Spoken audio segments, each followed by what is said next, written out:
Hola, os damos la bienvenida a cada uno de vosotros que nos acompañáis en este tiempo que meditamos la palabra de Dios, espacio que le hemos titulado Reflexiones de Vida. Estamos muy preocupados por desinfectarnos las manos. Nos las lavamos con agua y jabón. Usamos hidrogel, desinfectamos los ambientes, las superficies, usamos todo tipo de desinfectante con el fin de no contaminarnos con el coronavirus, y eso está bien. Pero hay un virus que tiene un poder más destructivo, y ese es el virus del pecado. Debemos desinfectarnos del pecado. Por eso que hemos titulado a la reflexión de hoy, Desinfectándome del pecado. Leamos 1 Juan capítulo 2, versículo del 1 al 2, que es la base de esta reflexión. Dice la palabra de Dios: Hijitos míos, estas cosas os escribo para que no pequéis. Y si alguno hubiera pecado, abogado tenemos para con el Padre, a Jesucristo el justo. Y Él es la propiciación por nuestros pecados, y no solamente por los nuestros, sino también por los de todo el mundo. Mis amigos, mis hermanos, del virus del pecado debemos cuidarnos. No solamente trae muerte física, sino muerte eterna. En el tiempo de Juan, os comenté la semana pasada, que habían algunos que difundían ciertos pensamientos herejes que provenían del gnosticismo. Ellos creían que el espíritu era bueno y que la materia era mala. Por tanto, no importaba que pequen, no importaba qué hacían con su cuerpo. Ellos decían: lo importante es el espíritu. Con el espíritu adoraban a Dios. Pero Juan les dice, como lo vimos la semana pasada, 1 Juan 1:6, si decimos que tenemos comunión con Él y andamos en tinieblas, mentimos y no practicamos la verdad. Mientes si decís que estáis bien con Dios y pecáis. Es mentira, dice Juan. Un creyente no anda en pecado. Pero también había otro grupo dentro de este pensamiento gnóstico que creían que habían llegado a un nivel superior, a un nivel extraespiritual. Y ellos decían que por haber llegado a ese nivel no pecaban, no había pecado en ellos. Pero Juan tiene que decirles en 1 Juan 1:8, si decimos que no tenemos pecado, nos engañamos a nosotros mismos y la verdad no está en nosotros. Juan estaba desenmascarando esas mentiras. Y ahora pasa a mostrarnos dos realidades trascendentales en cuanto al pecado. Y lo primero que nos enseña en este pasaje que hemos leído es que la primera es la realidad en cuanto al pecado. Hijitos míos, dice el versículo 1 de este capítulo 2 de 1 Juan, estas cosas os escribo para que no pequéis. Hijitos, con mucho amor habla Juan, hijitos, el creyente no debe vivir en pecado. Hijitos, no deben pecar. Esa no debe ser nuestra forma de vivir. Hijitos, el creyente debe vivir espiritualmente y alejarse del pecado. Él lo vuelve a reafirmar en 1 Juan capítulo 5 versículo 18. Dice: todo aquel que es nacido de Dios no practica el pecado. ¿Se dan cuenta? Quiere decir Juan que aquel que nació de nuevo, es decir, el creyente genuino, no practica el pecado. El pecado no es parte de su vida, no vive en pecado, no es su costumbre, no es su modus vivendi el pecado. No es posible que un creyente viva en pecado, dice Juan. No es posible que un creyente tenga doble vida, dos vidas de corte moral. No puede tener dos morales. No es posible que un creyente crea que pueda pecar y no pasa nada. A veces dicen: No importa, Dios todo lo perdona. Pero qué triste. Juan dice, hijitos míos, no pequéis. Juan nos está mostrando la norma de conducta con respecto al pecado. ¿Cuál es? Un creyente no puede vivir en pecado. Esa es la realidad en cuanto al pecado, que un creyente no puede vivir en pecado. Dios aborrece el pecado. Un creyente no debe vivir en pecado. Cada pecado es evitable con la gracia de Dios. Juan dice, si un creyente vive en pecado, miente, no es un creyente genuino. Un creyente no quiere pecar, no quiere fallar a Dios. Y se da cuenta que hay una lucha interna en su interior de la vieja naturaleza, que es nuestra naturaleza de pecado, y la nueva naturaleza que la recibimos cuando hemos entregado nuestra vida a Jesús. En esa lucha, a veces fallamos. Por eso que la segunda verdad que enseña Juan con respecto al pecado es: un creyente no vive en pecado, pero peca. Juan nos dice que no debemos pecar, pero que si pecamos, sí va a ocurrir, vamos a pecar. Una cosa es no vivir en pecado, pero otra es fallar, pecar. El apóstol Juan, en 1 Juan 3:6, dice que ninguno que permanece en Cristo continúa pecando.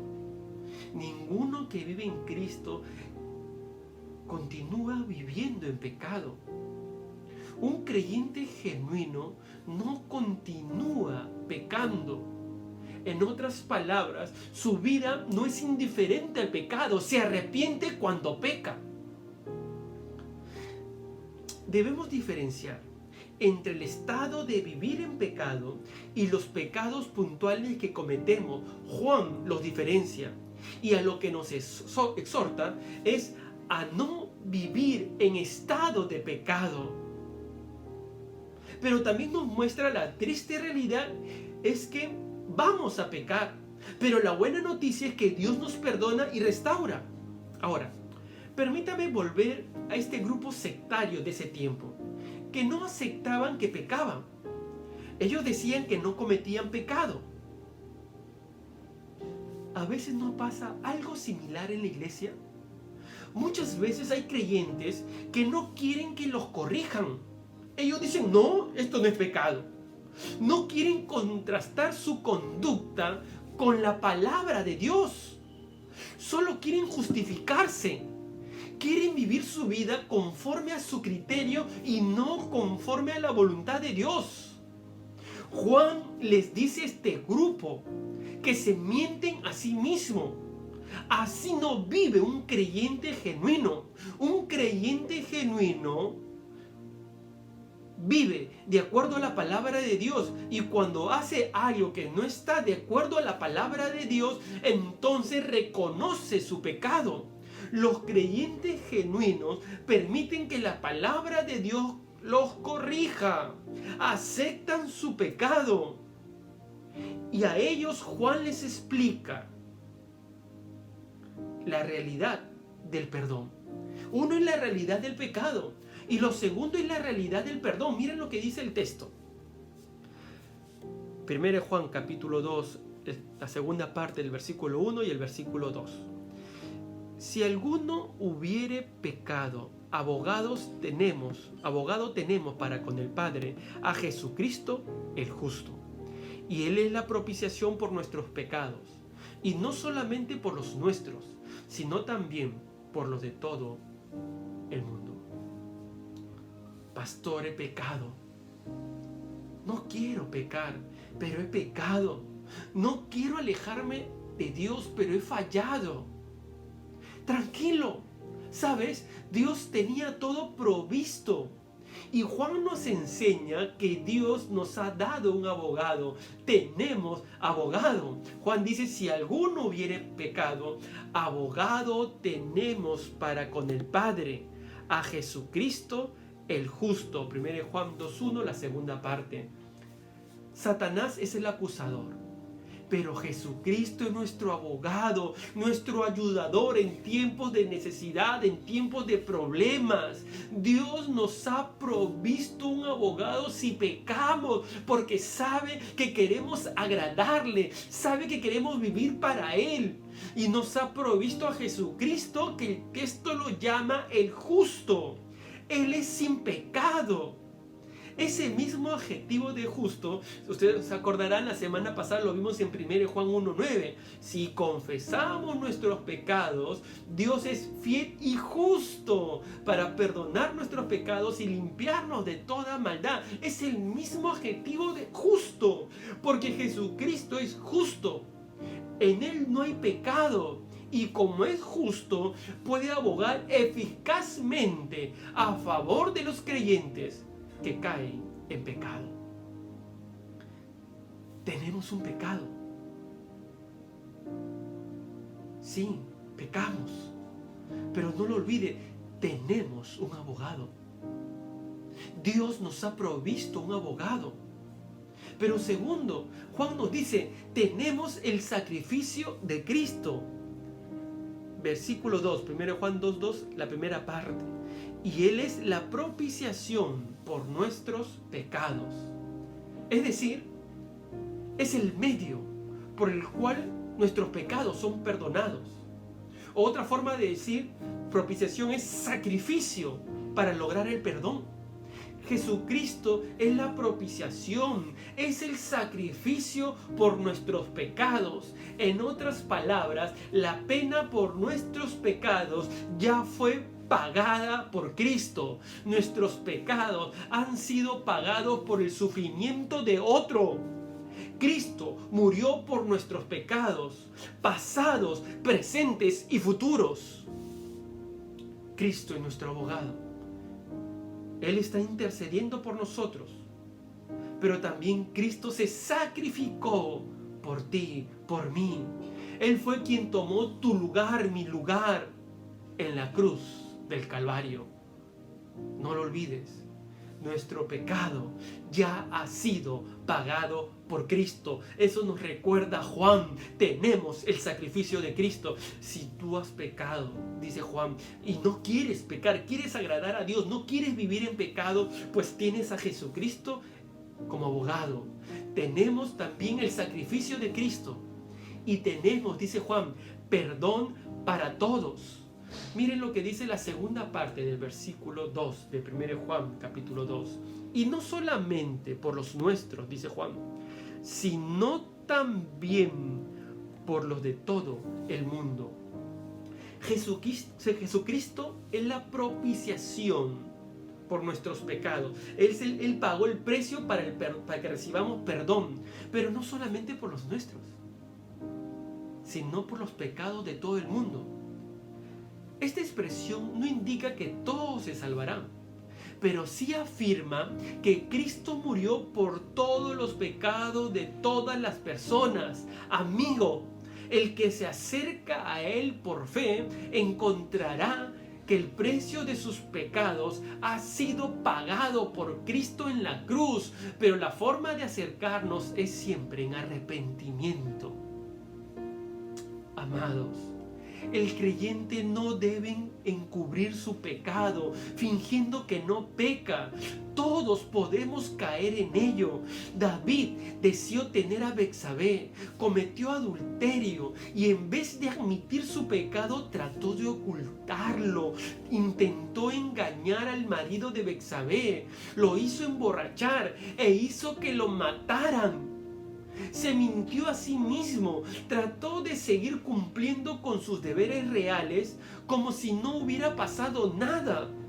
Cuando el profeta Natán, el capellán de la corte, lo enfrentó con una situación hipotética similar, David condenó al otro hombre, aunque él mismo no se condenaba en absoluto. Así podemos estar nosotros, podemos caer en ello, mintiéndonos a nosotros mismos, creyendo que estamos bien. Pero Natán le llevó el mensaje de Dios a David y David se arrepintió de sus pecados. David oró diciendo: cree en mí, oh Dios, un corazón limpio. Hoy es tiempo de tomar la decisión de dejar de pecar. Hoy es tiempo de arrepentirse. Hoy es tiempo de confesar nuestros pecados y aceptarlos. Y déjame decirte que recibirás el perdón restaurador de Dios en tu vida. Amados, no encubras tus pecados. Dios quiere perdonarte. Dios quiere transformarte.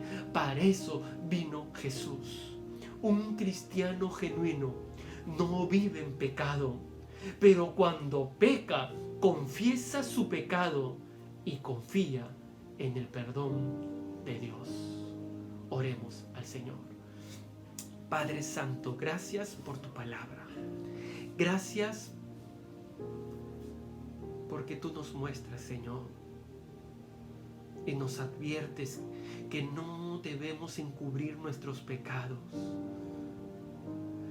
que no debemos vivir en pecado. Perdónanos, Señor.